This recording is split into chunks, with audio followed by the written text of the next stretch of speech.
Hey, I want to stay on the markets and bring in LPL Financial Senior Market Strategist Ryan Detrick. All right, Ryan, I know you as an optimistic person, an optimistic kind of guy.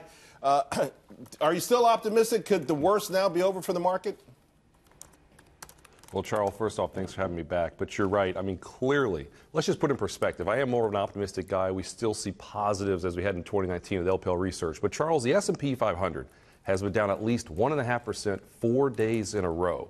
It hasn't been down 5 days in a row since the Great Depression. You go to 87 and 2002, the last time we saw 4 days in a row. So what's just happened is devastating, and it's really hurting a lot of psyches. Now, the big question, though, Charles, and this is what we're getting into, are we going to have a recession in 2019 or are we not? We get into why. We don't think we're going to have one in 2019 with LPL research.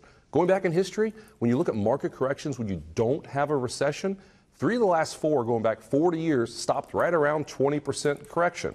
87 had more of a correction, but we don't think we're in an 87-like scenario. So if we're not heading into a recession, down 20% approximately, more on the NASDAQ, more in small caps, I get it. Well, you might want to be more of a buyer here with better times ahead in 2019. Ryan, what about the threat of this market triggering a recession? In other words, becoming self-fulfilling?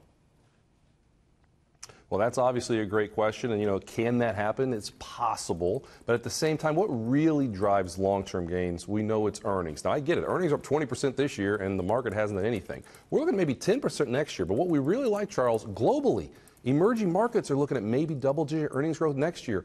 Developed markets also positive. We've never had, a global recession with expanding earnings making new all-time highs. So that's still a positive. But can there be a self-fulfilling prophecy? Maybe. But what are we hearing about all the people that just spent money over the holidays? Amazon just came out this morning and said record holidays. We've seen, MasterCard saved a lot of spending going on. The consumer hasn't closed their wallet yet. We still think that's kind of the play. Yes, the Fed is there. Yes, the trade concerns, and we're not naive to those.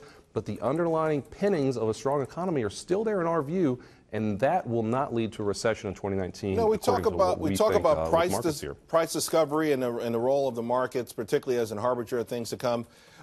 This year, 2018, the key word for me has been peak.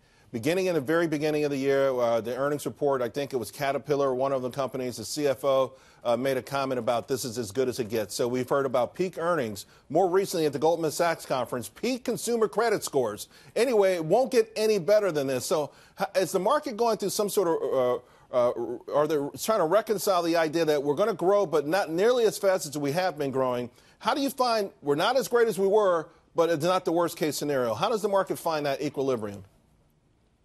Right. Well, obviously, the last 2 months or so, it's been a rocky equilibrium, right? But you talk about market sentiment. I think that's where we're kind of going here. Things were great a year ago, up 15 months in a row, S&P. Everyone was bullish. And look what's happened 12 months later. Now, what are expectations now? Put to call ratios, what the options markets are doing. Highest levels we've seen almost in history. Various sentiment polls, very low. I mean, there's not a lot of reasons to be optimistic right now. And that's a good thing from investors' long-term points of view. If you buy low expectations, should we get, any positives? And we think at LPL Research, we're going to get some positives on the trade concerns. If that comes out in the first quarter, that could be that first big catalyst with the still accommodative Fed. Fiscal policy, there's more fiscal policies percent of GDP next year than there was this year. That's surprising to most people. So that backdrop is still there for economic expansion, and that should lead to higher equity prices in 2019 is all said and done. For what it's worth, Ryan, I agree with everything you just said. So I'm glad you came on. Thank you very much. Well, Happy New Year's. That's good. Happy New Year.